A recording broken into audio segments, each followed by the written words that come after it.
Titan company का हम analysis करेंगे और एनालिसिस में हम जानेंगे कि कंपनी का बिजनेस क्या है और बिजनेस के जो सेगमेंट हैं उसके जो ब्रांड हैं उनका एनालिसिस करेंगे। बिजनेस के साथ साथ हम देखेंगे कंपनी का जो सेकंड क्वार्टर का नंबर था, यानी कि FY 24 का जो सेकंड क्वार्टर का नंबर आए हैं वहाँ पे उनके नंबर्स कैसे रहे, रेवेन्यू कंपनी का कैसा रहा, रेवेन्यू के साथ साथ हम देखेंगे कंपनी का प्रॉफिट कैसा रहा।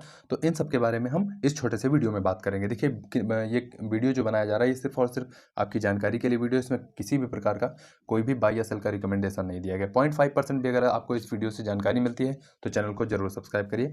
और चलिए अब वीडियो हम शुरू। तो सबसे पहले वीडियो शुरू करने से पहले हम इनके जो सेगमेंट हैं कुछ उनके बारे में जानेंगे। देखिए टाइटन का जो बिजनेस है वो ज्वेलरी सेगमेंट में भी है, और रेवेन्यू अगर की बात करें तो सबसे ज़्यादा रेवेन्यू जो आता है वो ज्वेलरी सेगमेंट से ही आता है। उसके बाद घड़ी का इनका बिजनेस है, यानी वॉचेस, फास्ट ट्रैक हुआ चाहे टाइटन हुआ, इन सब की घड़ी भी आती है। उसके बाद आई केयर का आपने देखा होगा। उसके बाद फ्रेग्रेंस का भी बिजनेस कंपनी करती है, और फ्रेग्रेंस के साथ साथ फैशन एसेसरीज का भी कंपनी बिजनेस करती है। और उसके बाद इंडियन ड्रेस का भी कंपनी बिजनेस करती है। तो ये कुछ कंपनी के जो है बिजनेस सेगमेंट हुए। अब हम थोड़ा सा डीपली चलेंगे और इस सेगमेंट वाइज जो इनके ब्रांड हैं उनके बारे में हम जानेंगे। तो सबसे पहले अगर हम ज्वेलरी सेगमेंट की बात करें तो वहाँ पे देखिए कुछ जो इनके बड़े ब्रांड्स हैं, देखिए तनिष्क हुआ या फिर मिया हुआ या फिर जोया हुआ या फिर कैरेट लेन हुआ। तो ये इनके कुछ ओवरऑल जो इनका ज्वेलरी सेगमेंट है वहाँ के इनके कुछ फेमस ब्रांड हैं और बड़े ब्रांड हैं। तो ये ज्वेलरी सेगमेंट के ब्रांड है। ज्वेलरी सेगमेंट के बाद अब हम इनके जानेंगे कि जो इनके अदर बिजनेस है, यानी कि इनका वॉचेस का बिजनेस है, वहाँ के ब्रांड कौन कौन से हैं। तो देखिए अगर वॉचेस की बात करें तो टाइटन हुआ, टाइटन स्मार्ट हुआ, फास्ट ट्रैक हुआ, फास्ट ट्रैक स्मार्ट हुआ, और साथ ही साथ सोनाटा। ये कुछ फेमस ब्रांड हैं जो कि टाइटन के ही अंतर्गत आते हैं। उसके बाद हम बात करेंगे इनका जो आई केयर का बिजनेस है वहाँ के कुछ जो ब्रांड हैं वो कौन कौन से हैं। तो देखिए टाइटन आई प्लस हो गया और फास्ट ट्रैक प्लस हो गया। तो ये इनके आई केयर के ब्रांड ब्रांड हैं। उसके बाद फ्रेग्रेंस की अगर बात करें तो इनका जो ब्रांड है वो स्किन बाई टाइटन के नाम से है। ये इनका फ्रेग्रेंस सेगमेंट का जो है ब्रांड। उसके बाद फैशन एसेसरीज की बात करें तो देखिए इर्थ और फास्ट ट्रैक, ये दो ब्रांड जो हैं ये फैशन एसेसरीज के अंतर्गत आते हैं। उसके बाद अगर हम बात करें इंडियन ड्रेस वियर की तो इंडियन ड्रेस वियर में देखिए ये तनायरा का जो है एक ब्रांड है वहाँ पे। ये तो ओवरऑल हमने बिजनेस सेगमेंट देखा, बिजनेस सेगमेंट के अंतर्गत जो ब्रांड है इनकी वो हमने देखी। अब हम देखेंगे कंपनी का आगे बिजनेस और नंबर्स कैसे हैं। तो सबसे पहले हम बात करेंगे प्रॉफिट और लॉस की। कंपनी का हम प्रॉफिट और लॉस देखेंगे स्टेटमेंट, ये कंसोलिडेटेड नंबर हैं। तो इसमें देखिए अगर हम ऑपरेटिंग रेवेन्यू की बात करें, यानी इनका जो कोर बिजनेस है, चाहे वो ज्वेलरी का बिजनेस हो, चाहे वो घड़ी सेगमेंट का बिजनेस हो, चाहे वो यानी इनके कोर बिजनेस से जो इनका ऑपरेटिंग रेवेन्यू है वो कितना है, 10,713 करोड़ रुपए। ये नंबर्स जो हैं वो करोड़ में दिए गए हैं। उसके बाद अगर हम टोटल इनकम की बात करें कि कंपनी ने ओवरऑल जो 3 महीने का टाइम ड्यूरेशन रहा वहाँ पे कंपनी ने कितना पैसा कमाया, तो उसमें देखिए 10,837 करोड़ रुपए 3 महीने के दौरान कंपनी ने कमाए। अगर हम ईयरली बेस पे कंपेयर करें तो देखिए जो इनका टोटल इनकम है और रेवेन्यू है वो दोनों ही लगभग 23 से 24% से ग्रोथ कर रहा है, जो कि कंपनी के लिए एक पॉजिटिव है क्योंकि उनकी अर्निंग जो है वो बढ़ रही है। उसके बाद एबिट की बात करेंगे। एबिट देखिए क्या होता है, अर्निंग बिफोर इंटरेस्ट और टैक्स। इंटरेस्ट और टैक्स पेमेंट से पहले का जो पैसा होता है वो होता है एबिट। अगर हम इसकी ईयरली बेस पे कंपेयर करें तो देखिए 1200 करोड़ के समथिंग था पहले, और उसके बाद 1392 करोड़ था, जिसमें आप जो है 15% का एक 15% से ज़्यादा का एक इंक्रीज देख रहे हैं ईयरली बेसिस पे। तो ये हो गया एबिट।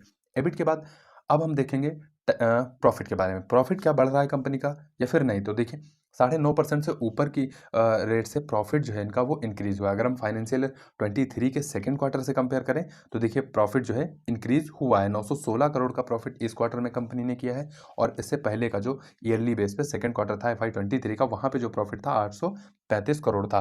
तो हमने देखा रेवेन्यू जो कि इंक्रीज हो रहा है, टोटल इनकम हमने देखी जो कि इंक्रीज हो रहा है, और एबिट देखा वो भी इंक्रीज हो रहा है, और एबिट के बाद हमने देखा प्रॉफिट। तो प्रॉफिट भी इंक्रीज हो रहा है जो कि एक कंपनी के लिए पॉजिटिव है।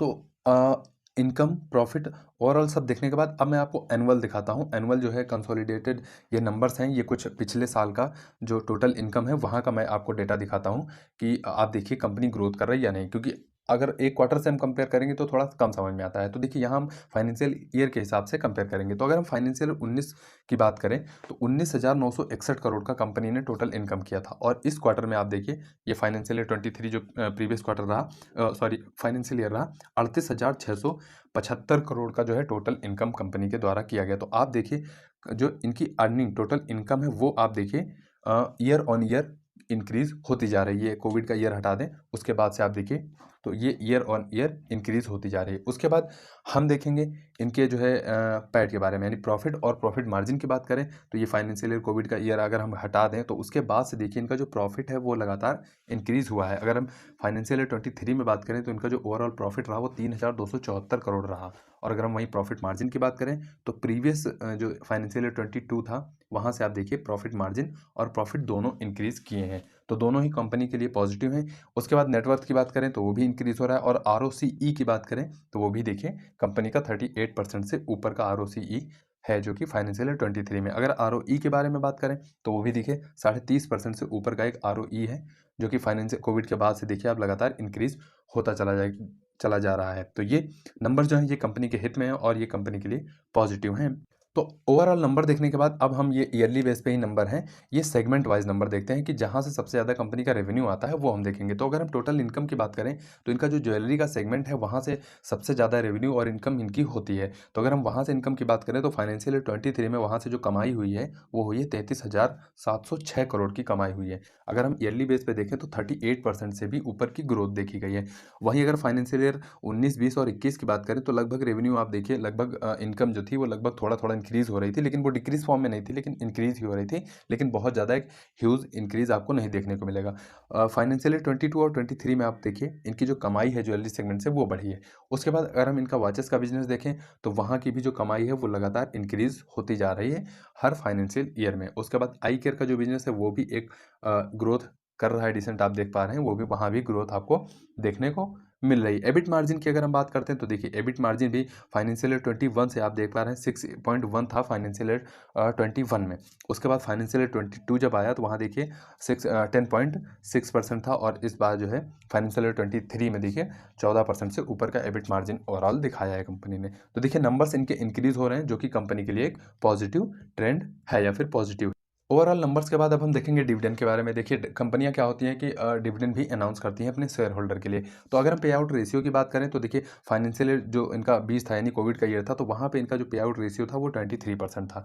उसके बाद इस फाइनेंशियल ईयर 23 में 27% है। तो अगर हम एक देखें तो लगभग 22% से ऊपर का इनका जो पे आउट रेशियो है वो है। अगर डिविडेंड की हम बात करें, डिविडेंड अमाउंट की, तो देखिए आप हर ईयर जो है ईयरली बेस पे ये इंक्रीज होता जा रहा है। फाइनेंशियल ईयर 23 में 888 करोड़ का कंपनी ने डिविडेंड पेड किया है अपने शेयर होल्डर्स को। वहीं अगर 22 की बात करें तो 666 करोड़ का, और ये जो डिविडेंड अमाउंट है ये बढ़ता जा रहा है। तो ओवरऑल वीडियो आपको कैसा लगा?